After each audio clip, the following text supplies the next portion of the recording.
Another day that promises to be very, very busy indeed, but we are plodding along. We have a lot of interviews to do, we have a lot of games to show you.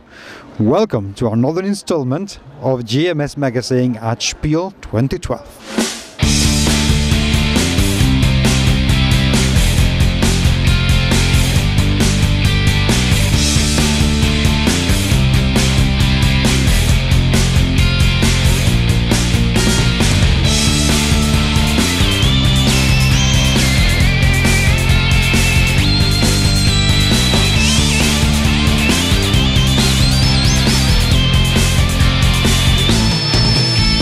We have superheroes amongst us. We really, really do. And this gentleman here, my friend Chris Bedell, it's living proof. This man holds a record for being the only to date game designer that's been twice in the board game edition of the podcast. And now I have the immense pleasure of actually seeing him face to beard, which is quite amazing. Dude, awesome to have you around. Thank you very much. I'm really proud to be here. How is it going? Because this is your first Spiel. This is the first time I've ever been in Germany, and it's been going fantastically. We're all a little jet lagged, and we're all very excited to be here, and things have been going really well. We've had a lot of people come through. We haven't not been running demos since we started. Since the doors opened, within the first 5 minutes, we had a demo going, and the demos have been going all day. There have been 20-second gaps between them where we breathe and drink water and shake our hands.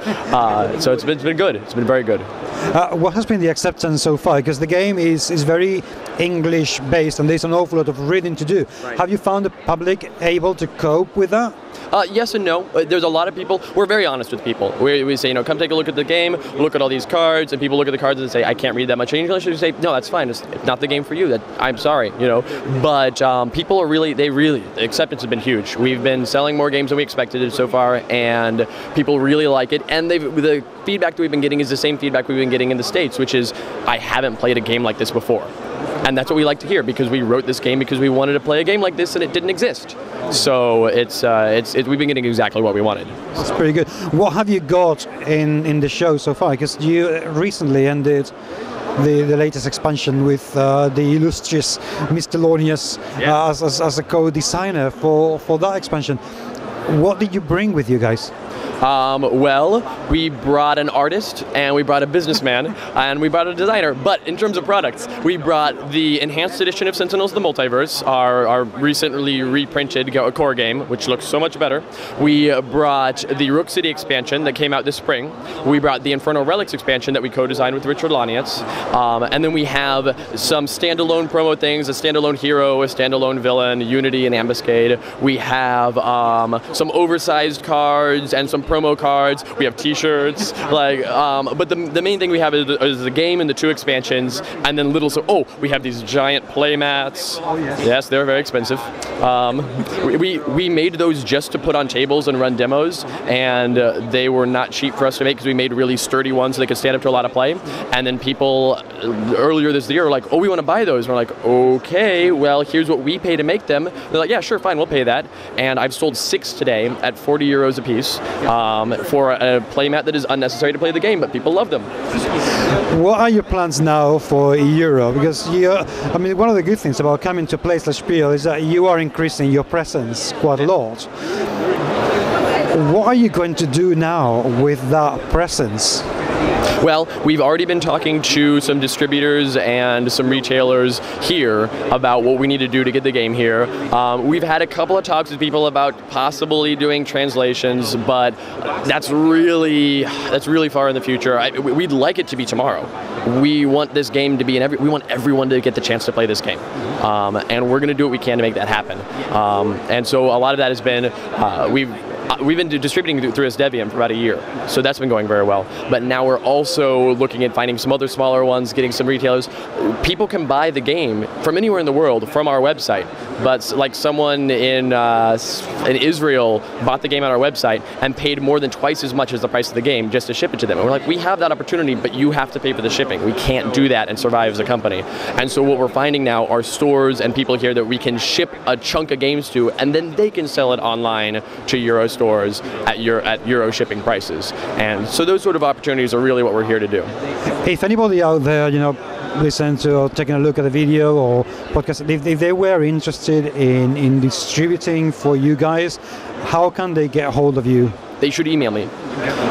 And you can email me. The best way to do that is to email me at contact@sentinelsofthemultiverse.com. CONTACT @sentinelsofthemultiverse.com.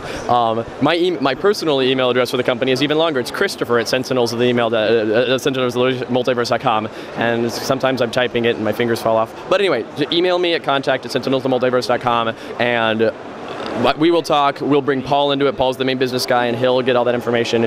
And yes, absolutely, we want to start those relationships and support those companies, and everybody wins in that. The big thing for us is getting the game in people's hands. So, what are your plans for the future in terms of, are there new expansion coming up?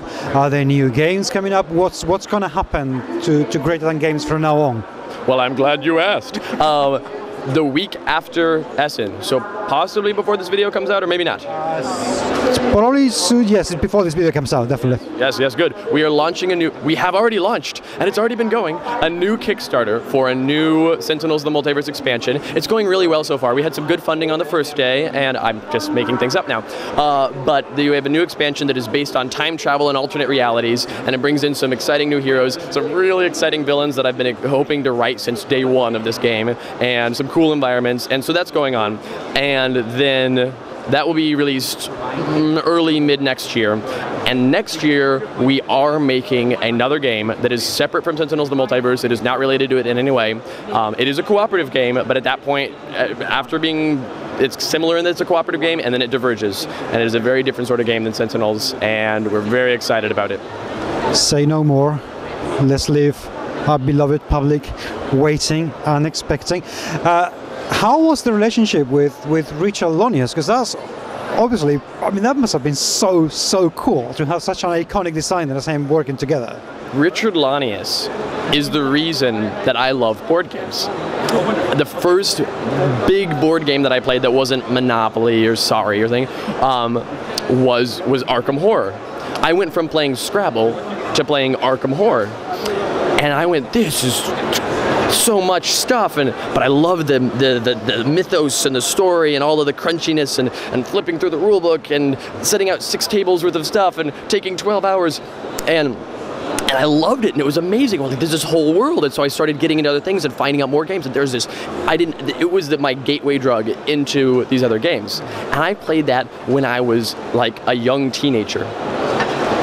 And then I make this game years and years later, and I get an email from this guy whose name I recognize, who says, hey, I love your game, and I've made some of my own characters, just so you know, just for fun. And I was like, wait, Richard Launius is emailing me to tell me that he loves my game? Man, that is so cool. So we just start talking, and the working with him was great.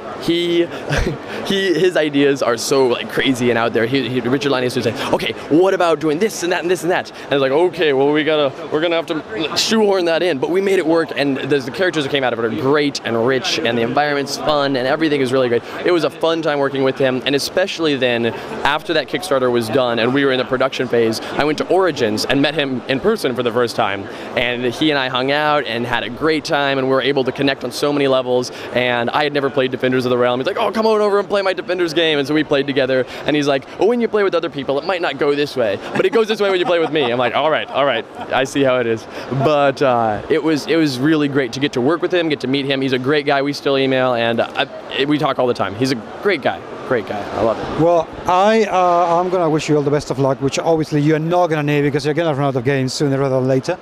I look forward to seeing you run. I look forward to seeing more expansions, new games, and generally new coolness. And well done for being here. thrilled to be here. Thank you very much, Paco.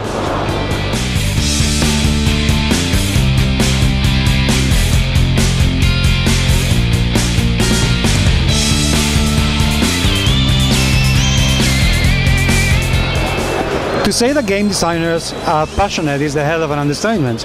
And to say that game designers can get ideas to design games from the weirdest places is also the hell of an understatement. And Mr. Bo Tommensen here is living proof of that, because Bo, you have designed not just one, but 2 games based on the Roskilde Festival that takes place in Denmark, of all places. What inspired you about that festival to create board games and dice games? Well, I think it's the festival itself. Most people, well, a lot of European people know Roskilde Festival as the, not to be very marketing, but like Europe's second biggest festival, only a little bit smaller than Glastonbury. But a lot of people doesn't know that it's also not only about music, it's also about co-creation and art and games and playfulness. So it actually came pretty natural. I work at the festival normally, but I'm down here this week on a volunteer basis. The festival is made by around 30,000 volunteers and a few employees. And so it was very easy to convince my bosses that we should make a board game. So what are the games all about? What's your favorite? A, what's your favorite of the 2? And B, what are they all about? So I'll maybe start with the first game. The first game is called Camp Roskilde, which is always nice, but also a very nice game, very light. It's about building a camp. If you've ever been to a rock festival, you know the feeling where you like have your camp and your friends and you're maybe drinking a bit, having fun, going to see the music.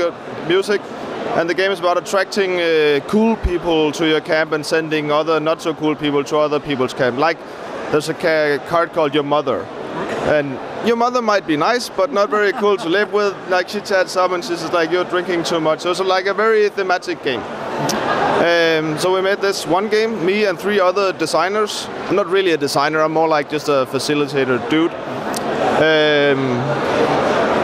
And then all our fans, we have a lot of engaged people in the festival. They said, they were like, we could also make games. We thought, let's challenge them. So we made this dice game, which is more like a crowd creativity concept. It's a game with 6 dice, 5 of them completely normal. Well, apart from the one is exchanged with our logo, and a festival, orange festival die. And there are no rules. The only thing is that if you find it a bit boring to have no rules, you can go to a website that's on the box, and you can find, up till now, I think there's 110 rules made by festival goers. Or you can make your own. So it's like make your own rules, or just see other people's rules. It's like so the festival is just like a framework for creativity. That sounds absolutely brilliant. Did you design, or did you decide to do that from the start? Or was that just an idea that came to mind and say, you know what, no rules, let the people do their own thing and see what the response is? That was an idea that came along with the first game. While in the design process of the board game, we had a lot of other ideas which we thought could be cool, and said, hey, this is a cheap and good way to engage the people. And we really actually wanted to engage people, because we don't want to be like the organizers. The festival is all about that we shouldn't make all the organization the work. Well, yeah, we book some of the bands, but a festival goer should decide and help create the festival. So since the festival itself is a bit like a normal music festival, but sprinkled with some Burning Man, if you've ever been to Nevada. And that sounds really amazing. What have been the challenges along the way with coming up with such a novel concept of, you know, free-for-all rules and let people do their own thing? What have been the challenges about that? The challenges is to actually make people overcome the fact that they can also be game designers. Like there's a game designer in us all, you know? There's a lot of people in Denmark, there's a lot of people not playing as much games as I would like to. So we have like a secret mission to make a lot of geeks. And one of the challenges is to, like, the rules themselves. Oh, they're hard, I don't know the rules, I might look foolish. It's the same thing it's even more when saying to people, you can make a game, they think, I might look foolish. And so you have to like convince them that everyone can do it, and we take all kinds of games. And 110 set of rules. I mean, that's incredible. Yeah, we're hoping to get some more here at the messe. We have like some small competitions, like make a game before the messe ends and hand it in. It could be on a napkin or anything, and you can win 2 tickets and transportation to the festival. That's absolutely brilliant. How has the exhibition been for you? How are people taking onto the games? It's been fun. It's been well, I've been here a couple of times before, so I haven't been here with a booth, just as a participant. So of course we knew like we have to make something that was not white. There's a lot of white booth, like so we chucked in a lot of orange. The festival's color is orange, if you haven't noticed, but it's not from Holland. It's just like but that has definitely been fun, and it's been fun to like engage new people. In the old days we had a lot of Germans coming to the festival, but now it's not so much. So we're trying to get them back and like to see to engage younger Germans, and in that they could go to somewhere else than German festivals. Well, thank you so much for your time. Best of luck. The games are looking absolutely lovely. The festival sounds immense fun. Hopes the whole thing continues. Yeah, well, we've been around for 42 years, so I think we'll be around next year again. Thank you. Sounds good to me.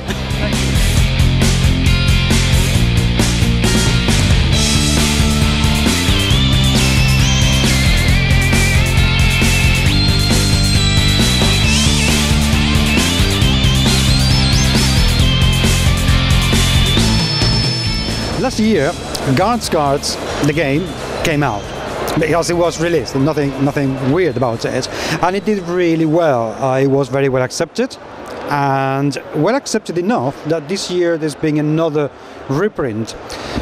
But my friends from Paco Spindle Games have not just been idle, sitting on the laurels, basking on the fame of having a Terry Pratchett game. No, they have come out with another game, completely different, called Kodinka, and to show everyone how devoted and keen they were to bring this game out, they have actually handcrafted it in a limited edition that's going to be available only at Essen.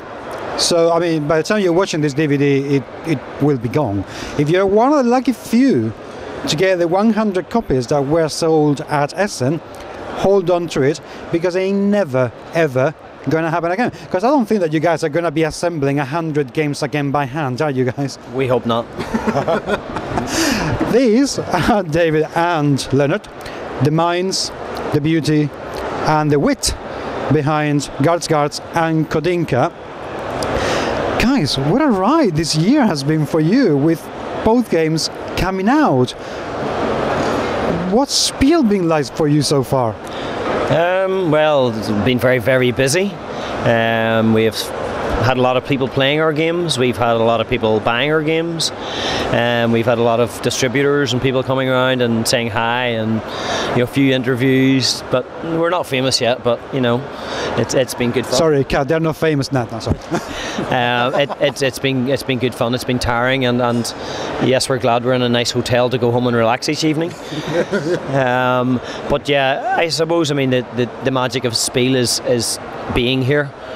The hardest bit for us is getting to Spiel, and hence boxing and having our own private production line of friends and family of a board game. I don't think many people do that. Maybe it's because we're from Northern Ireland, and there is an old adage that you don't get anything in Northern Ireland unless you work damn hard to do it by yourself. And this year, I can credit Leonard as doing all the graphics and all the artwork, and working with all these people to try and get this produced, and then bringing us in on board, the hands-on people to finally put it together. And that's been an awful lot of work, and late nights and early mornings for mostly Leonard and maybe a little bit me, but mostly my colleague here. But we think it's worth it, and the feedback from people in Essen so far has been very worth it. Yeah. Leonard, from a whole blown up Terry Pratchett looking game to a puzzle game, what were you thinking? I just wanted something simple this time. I say producing Guards was a struggle time-wise to get it out over 20 years, and the number of redesigns and rebrands and the amount of work that went into putting that game together, and the number of layers we had to create just to get as much of the project feel in there. It's a beautiful game. I love it to death, but I wanted something simple. I wanted something I could sit down, explain in 5 minutes, play in 15 minutes, and get the same enjoyment out of. And that's where Kodinka came from. We wanted something almost primitive, something as simple. It's funny, with Guards, we started with a game that actually began quite simple, and then we kept thinking, oh, we got to get this bit in. So it expanded and just, oh, we got to get the luggage in, and that expanded, and we got to get witches in, and dragons, and we just kept building it up, and it became, whereas Kodinka started off actually more complex than it ended up, where we started with different cards that allowed you to turn over different tiles, and different cards you could play to rotate a tile, and gradually we said, we don't need that, we'll just strip it back, take more and more out, until we ended up with, you move one tile, you flip one tile. Simple as that. And then you have a few additional actions you can buy, but we just wanted to keep it as simple as possible. Just something somebody could pick up, play, and enjoy in 10 or 15 minutes. Since you are the slave driver of the company, making people work very hard indeed, for you, what's been more fun producing, Kodinka or Guards? I suppose Guards had to be the biggest fun thing, because we've had to go to Discworld conventions, and we've been part of it. I've had to dress up to present a game and in costume and stuff like that, so that is a lot of fun. And again, what's good about that is that all walks of life, a bit like gaming conventions, all walks of life of people go to these events, the Discworld events as well, and you can't underestimate how much fun that is. I mean, we run a live version of our game where they run around a convention playing Guards running around the hotel looking for big spells. So again, people in costumes running about in crowds like treasure hunt, but Discworld feel, so Guards is very much the fun element. Kodinka is a totally simple abstract game. So is it fun? It's not fun in the same essence. I think as a 2-player game it's interesting, as a 3-player game it is challenging, and as a 4-player game it becomes fun, because you get to play against 3 people, and if you're trying to gang up on one person, maybe the other 2 will get you, so then it starts to become fun again, because there's more interaction. And I think a different type of fun. A different type of, a different sort of fun. I think it's like many games, we come from a role-playing background, and we used to have a group of 14 people role-playing every Monday night. That is fun. Because 2 glasses or 3 glasses of wine, you really don't know what fun's happening, because there's so much fun going on, and that is the fun thing. But I think, as Leonard said, I mean, Kodinka is a game that you could have on a coffee table. You could come in, have a cup of coffee with a friend, a couple of games of Kodinka, and go out shopping or whatever you want to do. Whereas Guards is a game you come and you sit down, spend an afternoon or an evening, have some wine and food and relax and have lots of fun, and whatever. At least it has a finish as well, which is nice. There's some other games out there and they tend to drag on, whereas you can decide at any stage, Guards. This is just, you're the winner, because we've had so much fun and it's exhausting nearly. Yeah. Leonard, from your point of view, what lessons did you learn from Guards that help you design and carry out the whole production of Kodinka? We learned an awful lot about the manufacturing end, obviously. The way things worked out with Guards, and that Zeman thankfully came on board and got us the foot on the market and published the first edition. Now, with them joining with Philosophia, their back catalogue became massive, and although we sold out very quickly, they decided, well, we'll do a reprint sometime. And we were going, well, it's out there now, we want to keep it going. So we very amicably split from them, we got our license back. So we had to very quickly learn about the manufacturing and the distribution and stuff. And we learned so much in that if I had looked at this a year or so ago, the thought of actually manufacturing, producing and publishing a game totally by ourselves, we said no, we couldn't do it. But because we learned so much through Guards, and because we were working directly with the manufacturers, because Zev was looking after America and we done everything else. So we learned how to work with distributors, we learned how to work with manufacturers. And it just wasn't, we knew how to do it this time, so it wasn't a problem. But I think what has been the most exciting about Kadinka for me is the fact of seeing a concept coming from a little spark to a finished product sitting on a table at Spiel within 8 or 9 months, and be able to do that ourselves and produce that. Immensely proud of what we've done, and to see it being played and received so well here and at the UK Games Expo and other conventions we've been to. It's just fantastic to achieve that in such a shorter period of time. I just love it. No, indeed, and very well deserved. Now, obviously, the edition for Spiel is going to be gone, hopefully before the end of the show. People are not going to be able to get their hands on this ever again. When do you plan the game to be in the shops so people can actually buy it? That depends on distributors and who's interested, and we've been talking to a few people, so we're probably going to be looking at distributors and look at orders. So it really depends on that. I mean, it may not go this year because Christmas is oncoming. So I think that we may be looking at tying something down at the London Toy Fair with someone to then produce it for next Christmas. But at this point in time, it's not decided. I think either way there will be some sort of production in the early part of next year. Now, whether we can get distributors on board now and make that a bigger initial run to cover the States, to cover Europe, or whether we just go with a small production run ourselves and just concentrate on the UK initially with Estevium and the distributors we have there. I think either way we'll have something out early next year. Distributors depend on how big a run that's going to be and what parts of Europe and the world we're going to cover with that initial release. Fair enough. Well, guys, best of luck with Kadinka. I really hope that the production comes across like that and it sells out just like that as well. Best of luck. Thank you very much indeed for the interview.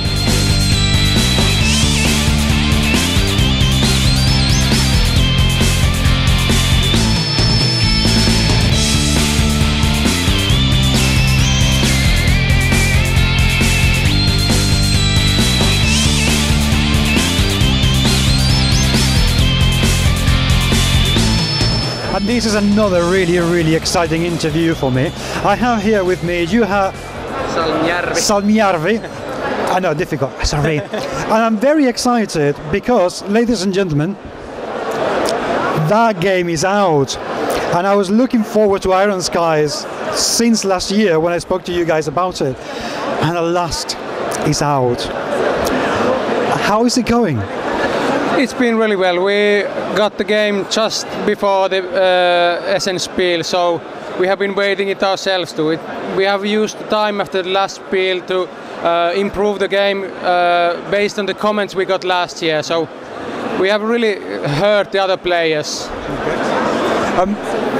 How has it been, the collaboration? And because the game is quite a unique project in the sense that the movie was being produced and the board game was being produced at the same time. What has it been like to do that project of the board game and the movie all at the same time? It's been going really well. We have as a board game design company, we have most of the decisions on the board game. We get the support and acceptance from the movie team, but it has been really our product which they approve. So it has been really good cooperation with them. No, that sounds pretty good. What are the basic mechanics of the game? How does it play? So you use your units to conquer areas, to get more resources, to play command cards, to add more units on the board. So it's kind of a loop, but you react what your opponent does, what's going on the board, what cards do you get your hand. So it's very fast tempo, very fun to play, very easy to learn because it rolls on the same mechanics, which can be then added more depth later on. But the core mechanics is very simple and intuitive. Have you managed to actually retain as well some of the sense of humor of the movie? It's not so humor. doesn't have maybe so much. This is a bit more serious product than the movies, but there is some, for example, when the Earth fleet shuts down the UFOs, you reboot them. So there's kind of like small Easter eggs in the rule book, but not so much. A bit more serious. Yeah. That's fair enough. What else are you guys doing at Revision Games? Because you have been very busy. Yes, our last year was mainly going on the production of this, but we have now 2 prototypes here shown on the Essence Spiel. Our Pandemonium supernatural steampunk game, Wall of the Dead zombie dexterity game, and those are some things we would like to publish next year before Essence. So we have lots of ideas which we want to get further. What are your plans for Revision apart from those 2 games? Because you were telling me earlier how you are cooperating to be here with more companies so you can get more visibility. What are your long-term plans for Revision Games? We have seen that it's very good for small publishers to cooperate with each other. We have now 7 Finnish board game designer publisher companies collaborating called Arctic Union. We have now bigger booth than any of us could get ourselves, so we can get more visibility, more support from each other. We share information about manufacturers, distributors, anything concerning about board game industry. So it's a really good support we got, and we think that's a good base to get new games launched every year. If we can't do, maybe one of our other colleague companies can, so we can always have something nice going on. But we hope the Iron Sky will get so much visibility that we can go further with our other games in future. Well, best of luck with that, because you certainly deserve it.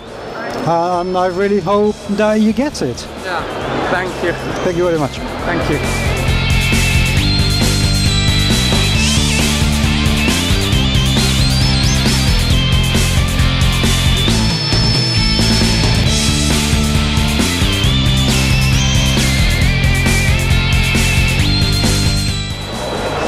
More interesting companies, and this time we're staying in Europe, and we're going just a little bit down to Italy, where some very, very cool games are coming out. And I have with me Dr. Corbelli, who is a CEO and partner of DV Ghiocchi.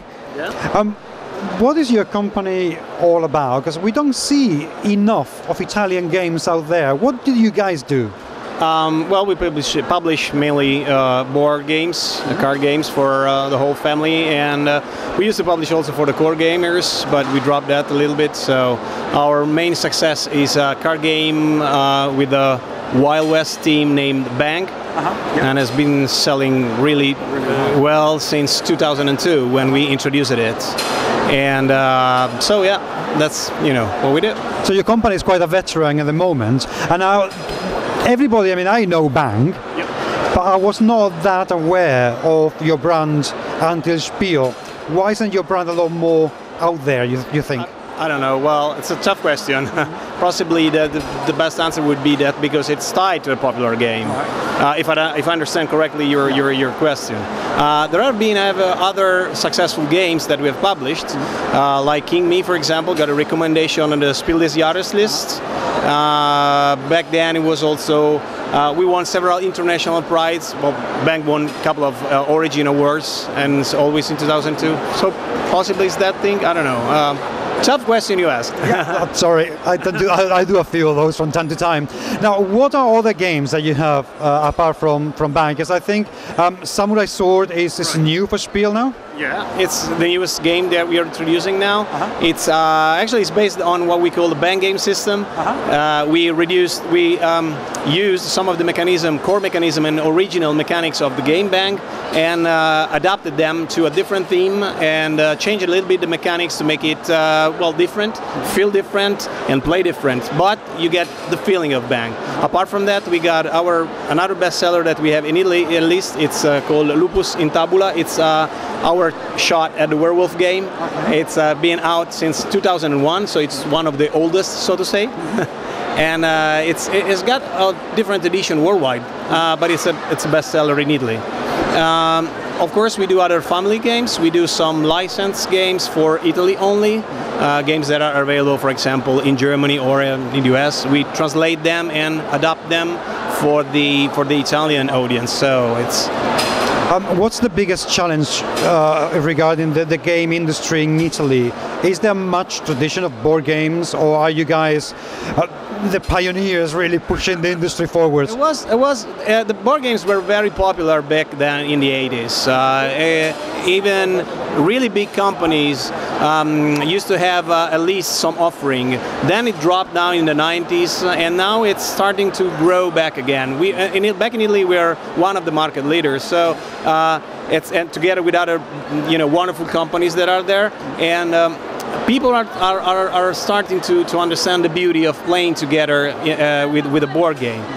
Board games now are being offered also through bookshops, through some of the toys shops, some chains. Mass market in Italy is still very TV oriented though, so it's a difficult market. So there are people when you show the game to the public, when you introduce them, for example, in a game fair, they absolutely love them. They buy it, they play it, and are very, very happy with the purchase they made.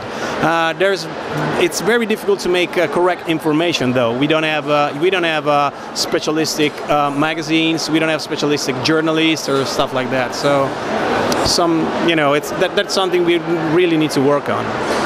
How many games do you guys release a year? Because you obviously are not idle, you're always working. Right. What's your offering for this coming year? Apart from Samurai Sword, how many games do you plan to release?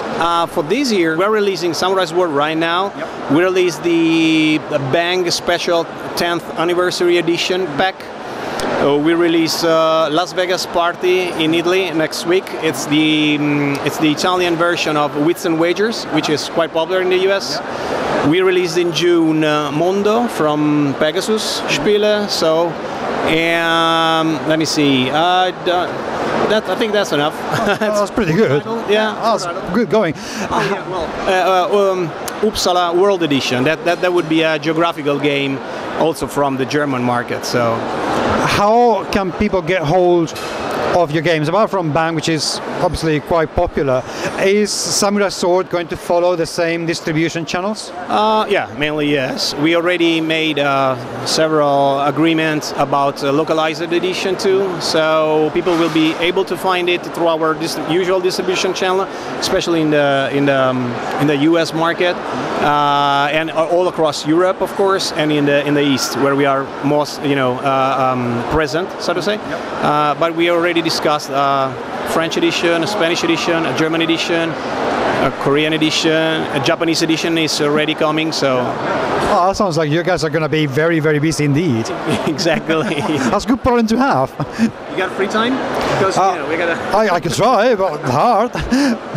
Thank you very much indeed for your time. Best of luck with the game, which obviously is doing very well, considering how many people are playing it constantly, because I have not seen your booth empty yet. Yeah, luckily. Yes, indeed. And look forward to seeing more titles from you guys. I'll definitely keep an eye. Thank you very much. Thank you very much for your time.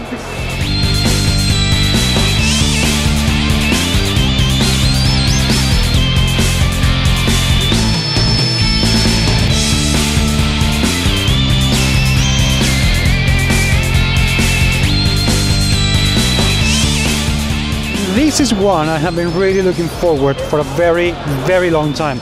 I've been a big fan of this company, Garcia, since last year when I saw Alcatraz and all the goodness.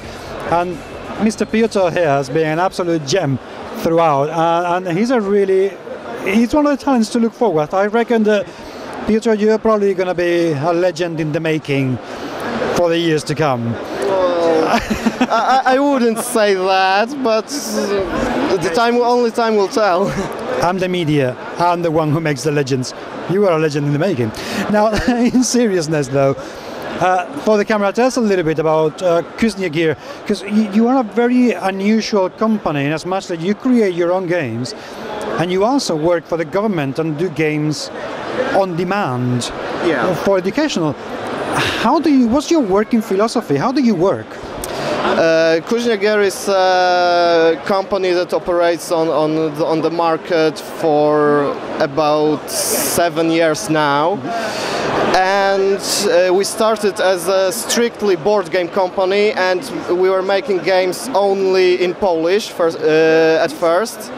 And this is how the whole thing started. Our philosophy is simple. We would like to make good games, and we would like to make different games. So, as you said, we also can prepare games on demand, and we created a few titles for our local governments, for different organizations, charities, stuff like that. How did that come about? Because, I mean, I don't know what it is like in Poland, but I know in the UK, working with a government is not an easy process. How did you manage to end up doing that sort of thing? Like 2 or 3 years ago, a trend started, at least in Poland, that many institutions, organizations wanted to promote their activity throughout games.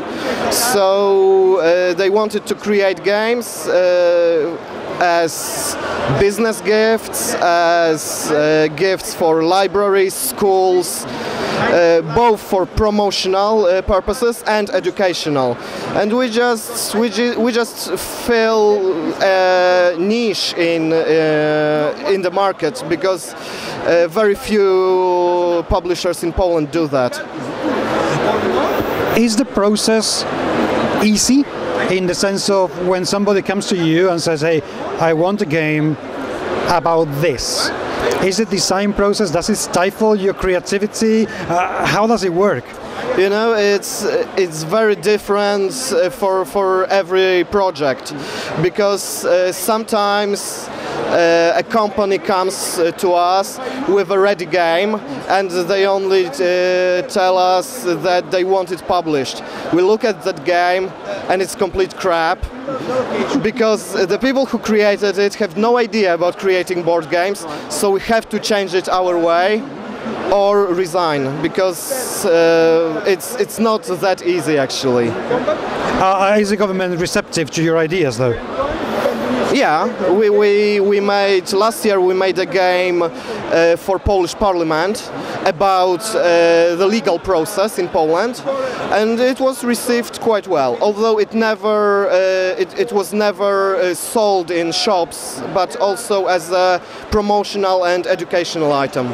That sounds pretty good. Now you've got just a release for SN here, 1984 Animal Farm. We spoke about it in the podcast very recently, but just for the camera, please tell us what's an eagle and a panda and a toad and a pig doing in the cover of your game?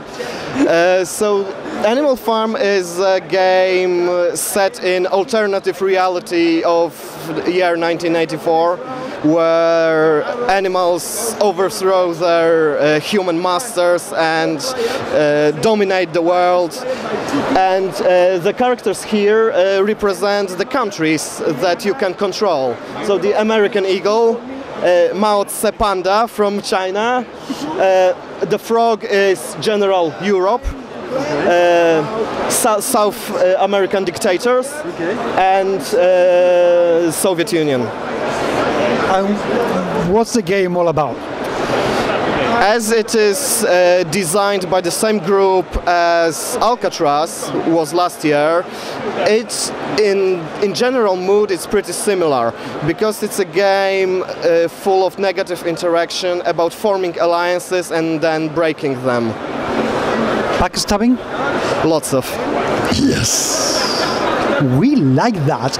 Talking about Alcatraz, I see you have also an expansion at the moment. What does that add to the game?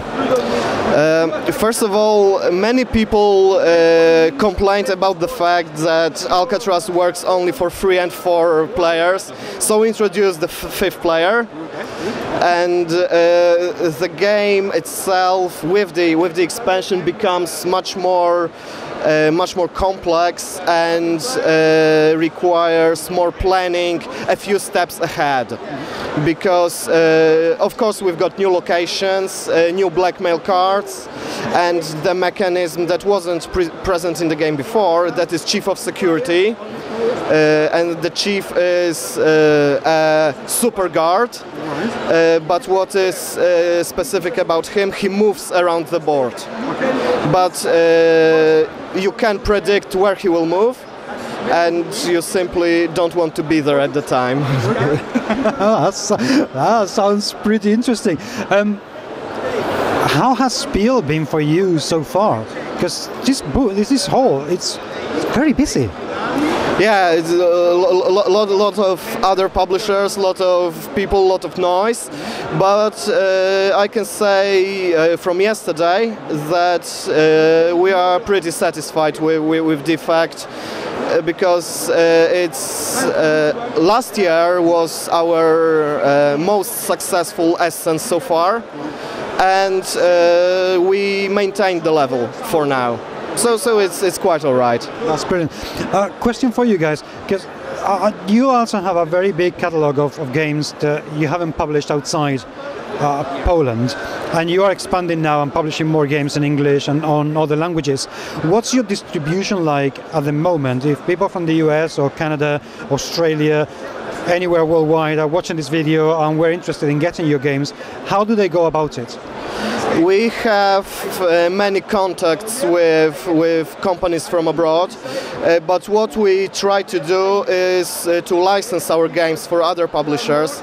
So this is why, for example, in the United States and Canada, Zeman Games and Philosophia Editions are making their own version of Alcatraz, and it should be out next month. So available in English and French version, and also Heidelberger, our distributor from Germany, have the German edition. They made it together with Cranio Creations from Italy, and they also have two language versions included in the box. So it should be pretty available to get your games pretty much anywhere. Of course, concluding the deal with another company takes some time. So the American-French edition of Alcatraz will be released over a year after we released our version. But still, it's a good deal for everyone, because if you are into this business, you are there because you want to earn money, right?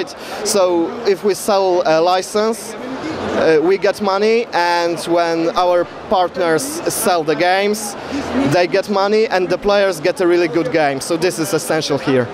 Indeed. And sir, best of luck with your games and the distribution and everything. You're obviously doing very well. I know, because you've told me, and I'm not going to ask on camera, that you have plenty of projects coming up with quite a few secret stuff that must not be named for the time being, and we all very much look forward to that. So thank you very much indeed. Thanks.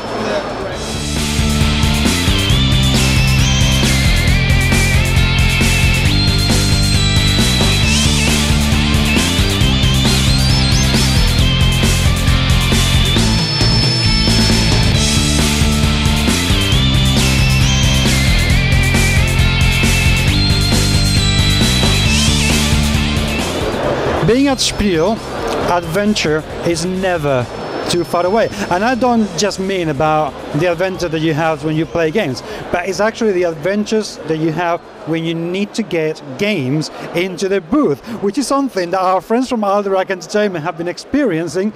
But Todd, you've managed. We've managed. We have managed. Through blood, sweat, and tears, we have managed. We ran into a problem with our surprise game, which is called Guildhall.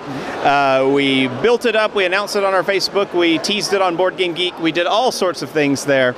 And then we got here and we were told that it was in customs, and we're like, okay, we've been through the customs nightmare before, we'll wait. Well, it turns out they sent it back to Paris, and that put us a whole day off. We lost all of Thursday, which was disappointing. but it did arrive today. Some of our partners ran a quick copy out to us, about a box worth that we have out now. We're doing demos now, and the rest of the stock will be in later this afternoon. So we'll have a whole pile of Guildhall for people, yes, today. And we're very excited. We really like the game, and we're quite excited with the potential for it. So tell me a little bit about the game. What's Guildhall all about? Okay, Guildhall it's a set building card game, and what it's all about is about bringing all the different professions into your Guildhall. So you have, say, farmers, dancers, assassins. You have kind of a nasty Guildhall apparently. Traders, things like that. And as you collect them, they come in 5 different colors, and there's multiple copies of every color in the communal deck that you play from. And as you build them and you play them in front of you into your Guildhall, you'll start to accumulate their abilities. So if I put down one dancer, she'll let me draw a card from the deck. That's her ability, right? If I get 3 dancers, I get to draw 2 cards every time I use that. So the more that I accumulate, the more powerful it's going to become. But once I have all 5, I can turn those over into a book and score that book in order to get victory points. So I'll have the better ability for as long as I want, but I run the risk of the game ending and me not having enough victory points because I haven't turned them in fast enough. And if I'm working on one profession, I can't start a second one of it until I've completed the first. So if I have a blue farmer already down and I have another in my hand, he can't do anything for me until I score those, and I can play my next blue farmer because you can't have more than one. And there's all kinds of effects. You know, the assassin will eliminate people from other people's Guildhall. The historian will let you rifle through the discard and find who you need. The trader will just swap cards among people. So it's a very interesting card game. It's very different than a lot that I've played, but we very much enjoy it. It's 2 to 4 players, and now that we've got the real thing here, we're starting to play with the real cards instead of our prototypes. We were even playing with our prototypes last night because we were having a good time. Now, I can see that, I mean, probably everyone can see that you guys have brought a huge amount of stock in here. Do you always bring this much stock, or have you seen year in, that AEG is actually growing within the European market, and the demand for your games is also growing? Well, yeah, we definitely see ourselves growing within the European market. We've been doing quite well in various countries and with various partnerships and language translations with partners. We've been doing really well with them. And as far as the Essen Spiel show goes itself, you know, we make our decision based on previous year's math. We look at the trends, because we've been here with a booth for about 4 or 5 years now, 4 years I believe. So we have a little bit of history and we can kind of see how the game's going. And admittedly, some of it is just sort of a gut feeling, you know, especially with a new game or with a game that's been out for a while but is still doing well. And you kind of have to make a good feeling and say, well, you don't want to end up with not enough. You obviously don't want to end up with too many, but so we hedge our bets, but we have been bringing more product consistently each year and growing more and selling through, so we've been quite happy. Have you guys seen a big difference between the kind of games and the amount of games of one type that you sell in the US and the type of games that are sold in Europe? Do our tastes differ? There's, you know, I don't want to generalize. There are some slight taste differences. I mean, you know, when people have asked me, I've often said, you know, Smash Up did fantastic at Gen Con. And I kind of say, you know, it's a Gen Con game, right? It's loud, it's crazy, it's silly stuff, you know, it's fast card game. You know, yeah, it is awesome too, of course. But you know, whereas Essen seems to focus more, you know, family, Euro style games, you know, things like that. But at the same time, you know, Smash Up has been selling well for us here. You know, people like the game and they're buying it. So while there may be a subtle difference in it, I think gamers are gamers, and you know, some games just appeal and others don't. Of course, we're trying to get in a bit more into the Euro market with Tempest, which, you know, Tempest is our big push, you know, here at Essen this year, and Guildhall as well, of course, which is a bit more of a, you know, traditional gamers game, and you don't have aliens and dinosaurs in Guildhall or Tempest, so. That's the expansion. Exactly. Well, yes. A dinosaur comes stomping through Tempest and, you know, steps on the Senate. But, you know. What are your plans for the rest of the year until next Essen? How many more releases do you have in the pipeline? We have quite a few. We're working on. We have a number of games in the pipeline in development for Tempest.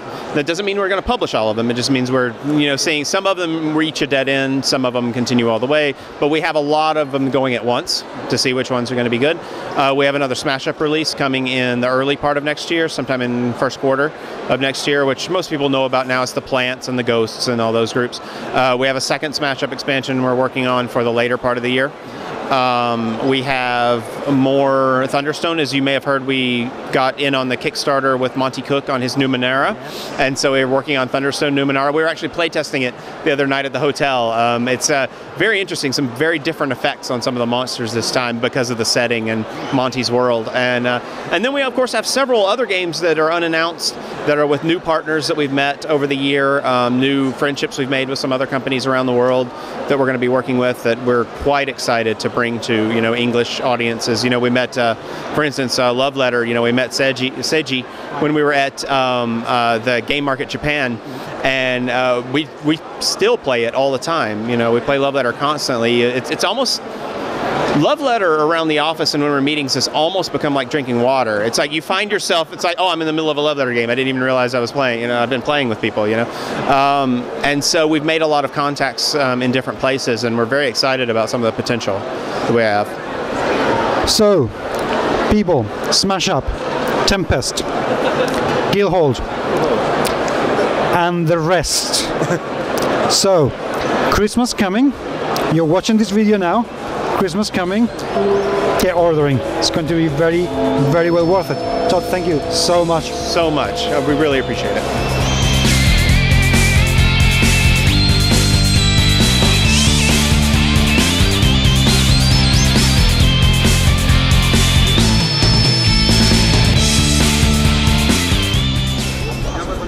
No matter how dedicated you are, everybody needs a break and everybody needs to eat something, and this is why we are now taking a bit of a break ourselves from our very, very busy schedule of interviews. But since there is an awful lot more of interviews to be conducted, do look forward to the next installment of GMS Magazine at Spiel 2012.